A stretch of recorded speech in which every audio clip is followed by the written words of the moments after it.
ವಸ್ತುನಿಷ್ಠತೆ, ವಿಶ್ವಾಸಾರ್ಹತೆ, ನಿಖರತೆಗಾಗಿ ನೋಡ್ತಾ ಇರಿ ನ್ಯೂಸ್ ಪುತ್ತೂರು, ಜನಮನದ ಪ್ರತಿಧ್ವನಿ. ಶುಭ ಮುಂಜಾನೆ. ನಾನು ಶ್ರೀಮ. ಇಂದಿನ ಮುಖ್ಯಾಂಶಗಳು.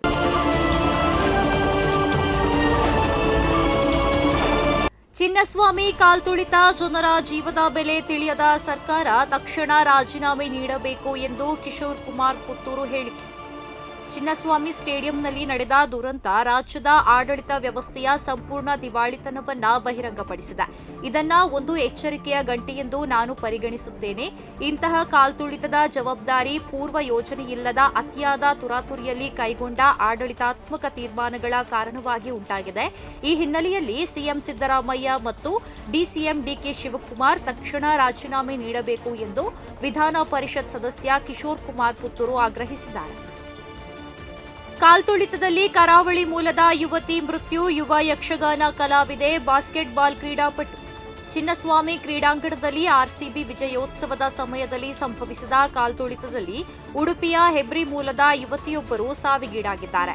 ಯುವ ಯಕ್ಷಗಾನ ಕಲಾವಿದೆ, ಬಾಸ್ಕೆಟ್ಬಾಲ್ ಕ್ರೀಡಾಪಟು ಚಿನ್ಮಯ್ ಶೆಟ್ಟಿ ಮೃತಪಟ್ಟಿದ್ದು, ಪ್ರಸ್ತುತ ಬೆಂಗಳೂರು ತಿಪ್ಪಸಂದ್ರ ನಿವಾಸಿಗಳಾದ ಹೆಬ್ರಿ ಕರುಣಾಕರ ಶೆಟ್ಟಿ ಮತ್ತು ಉಪ್ಪಿನಂಗಡಿ ಪೂಜಾ ಶೆಟ್ಟಿ ಅವರ ಪುತ್ರಿ ಕುಮಾರಿ ಚಿನ್ಮಯ್ ಶೆಟ್ಟಿ ಅವರು ಬೆಂಗಳೂರಿನ ಕನಕಪುರ ಮಾರ್ಗದ ಜ್ಯೋತಿ ಇಂಜಿನಿಯರಿಂಗ್ ಕಾಲೇಜಿನಲ್ಲಿ ಬಿಇ ವ್ಯಾಸಂಗ ಮಾಡುತ್ತಿದ್ದರು. ಯಕ್ಷತರಂಗ ಬೆಂಗಳೂರು ಇಲ್ಲಿ ಯಕ್ಷಗಾನ ಕಲಿಯುತ್ತಿದ್ದು, ಜೊತೆಗೆ ಚಿನ್ಮಯ್ ಶೆಟ್ಟಿ ಅವರು ಪ್ರತಿಭಾವಂತ ಬಾಸ್ಕೆಟ್ಬಾಲ್ ಕ್ರೀಡಾಪಟು ಆಗಿದ್ದರು.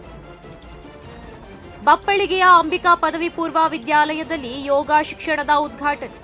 ಯಾರು ತನ್ನ ಪರಂಪರೆಯನ್ನ, ಸಂಸ್ಕೃತಿಯನ್ನ ಮರೆಯುತ್ತಾನೋ ಅವನು ಔನ್ನತ್ಯವನ್ನ ಹೊಂದುವುದು ಅಸಾಧ್ಯ. ಭಾರತೀಯ ಜೀವನ ಪದ್ಧತಿ ಭಾರತೀಯ ತತ್ವಶಾಸ್ತ್ರದ ಮೇಲೆ ನಿಂತಿದೆ. ಮಾತ್ರವಲ್ಲದೆ ಯೋಗವು ಆಧಾರ ಸ್ತಂಭದಂತೆ ತನ್ನ ಸ್ಥಾನವನ್ನ ಹೊಂದಿದೆ ಎಂದು ಅಂಬಿಕಾ ಸಮೂಹ ಶಿಕ್ಷಣ ಸಂಸ್ಥೆಗಳ ಅಧ್ಯಕ್ಷ ಸುಬ್ರಹ್ಮಣ್ಯ ನಟ್ಟೋಜ ಹೇಳಿದರು. ಅವರು ಬಪ್ಪಳಿಗೆಯ ಅಂಬಿಕಾ ಪದವಿ ಪೂರ್ವ ವಿದ್ಯಾಲಯದಲ್ಲಿ ಆರ್ಟ್ಸ್ ಆಫ್ ಲಿವಿಂಗ್ ಸಂಸ್ಥೆಯ ಸಹಯೋಗದಲ್ಲಿ ವಿದ್ಯಾರ್ಥಿಗಳಿಗಾಗಿ ಆಯೋಜಿಸಲಾದ ಯೋಗ ಶಿಕ್ಷಣ ತರಗತಿಗಳನ್ನು ಉದ್ಘಾಟಿಸಿ ಮಾತನಾಡಿದರು. ಹಾವು ಕಡಿದು ಯುವಕ ಮೃತ್ಯು. ಹಾವು ಕಡಿದು ಯುವಕನೊಬ್ಬ ಮೃತಪಟ್ಟ ಘಟನೆ ಬಂಟ್ವಾಳ ತಾಲೂಕಿನ ತೆಂಕ ಕಜೆಕಾರು ಗ್ರಾಮದ ಪಾದೆಮನೆ ಎಂಬಲ್ಲಿ ನಡೆದಿದೆ. ಮೃತ ಯುವಕನನ್ನ ದಿವಂಗತ ಇಸ್ಮಾಯಿಲ್ ಎಂಬವರ ಪುತ್ರ ಅಶ್ರಫ್ ಎಂದು ಗುರುತಿಸಲಾಗಿದೆ. ಕೂಲಿ ಕೆಲಸ ಮಾಡುತ್ತಿದ್ದ ಇವರು ಪಾಂಡವರ ಕಲ್ಲಿನ ಮನೆಯೊಂದರಲ್ಲಿ ಮಧ್ಯಾಹ್ನದ ಸಮಯ ಅಡಿಕೆ ಸುಲಿಯುತ್ತಿದ್ದ ಸಂದರ್ಭ ಕಾಲಿನ ಬೆರಳಿಗೆ ಹಾವು ಕಚ್ಚಿತ್ತು ಎನ್ನಲಾಗಿದೆ. ತಕ್ಷಣ ಅವರಿಗೆ ಪ್ರಥಮ ಚಿಕಿತ್ಸೆ ನೀಡಿ ಮಂಗಳೂರಿನ ಆಸ್ಪತ್ರೆಗೆ ಕರೆದುಕೊಂಡು ಹೋಗಲಾಗಿದೆ. ಅಷ್ಟರಲ್ಲಿ ಅವರು ಸಾವನ್ನಪ್ಪಿದ್ದಾರೆ ಎಂದು ತಿಳಿದು ಬಂದಿದೆ. ಇವರಿಗೆ 6 ತಿಂಗಳ ಹಿಂದೆಯಷ್ಟೇ ಮದುವೆಯಾಗಿತ್ತು ಎನ್ನಲಾಗಿದೆ. ಪ್ರತಿದಿನದ ಸುದ್ದಿಗಳಿಗಾಗಿ ನೋಡ್ತಾ ಇರಿ ನ್ಯೂಸ್ ಪುತ್ತೂರು, ಜನಮನದ ಪ್ರತಿಧ್ವನಿ. ಧನ್ಯವಾದಗಳು. ವಸ್ತುನಿಷ್ಠತೆ, ವಿಶ್ವಾಸಾರ್ಹತೆ, ನಿಖರತೆಗಾಗಿ ನೋಡ್ತಾ ಇರಿ ನ್ಯೂಸ್ ಪುತ್ತೂರು, ಜನಮನದ ಪ್ರತಿಧ್ವನಿ.